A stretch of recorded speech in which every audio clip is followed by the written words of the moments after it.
මහජනයා මහලු හිවලෙකුට රන්තලියකට මූත්‍රා කරන්න අවස්ථාව සලසලා දෙනවා.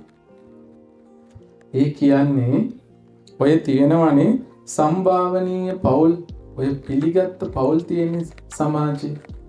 ඒ පවුල් මුදල් නැති වෙනවා ඒගොල්ලන්ට.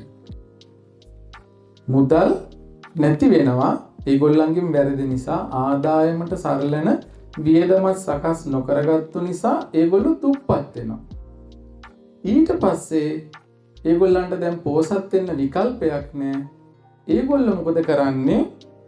අයථා ක්‍රමවලින් මුදල් උපයගත්තු පවුල් වලින් දූ දරුවන්ව විවාහ කරලා දෙනවා.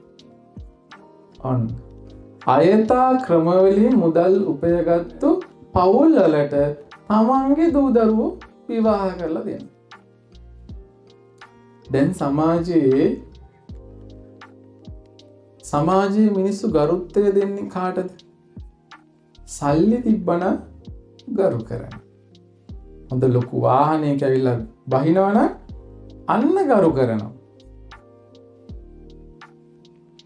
බලය තියෙනවනම් අන්න ගරු කරනවා. දැන් සමාජයේ එහෙමනේ පත් වෙලා තියෙන්නේ. ඒ පුද්ගලයා මුදල් උපයපු ක්‍රමයක් ගැන හොයලා බලනවා. නෑ, ඒක අදාළ නෑ. සල්ලි තිබ්බනම් ඇති, බලය තිබ්බනම් ඇති, ඒකට තමයි ගරු කරන්නේ. හැබැයි ඉස්සර ඒකට නෙමෙයි ගරු කරේ. ගුණ ධර්ම වලටයි ගරු කරේ. දැන් එහෙම ගුණ ධර්ම වලට ගරු කරනවද? දැන් නෑ. දැන් කොහොම හරි කමන්නේ. කුඩු විකුණලා හරි කමන්නේ. සල්ලි හොයාගෙන ඇවිදිලා ලොකු වාහනයක තව බොඩිගාඩ්ලා 10 දෙනෙක් එක්ක එනවනම් අක්කාලා අන්න අපි දෙකට නැමිලා ගෞරව කරනවා. දැන් ඔන්න සමාජයේ පත් වෙලා තියෙන දේ. ඕක නෙමෙයිද වෙලා තියෙන්නේ? ඕක තමයි වෙලා තියෙන්නේ.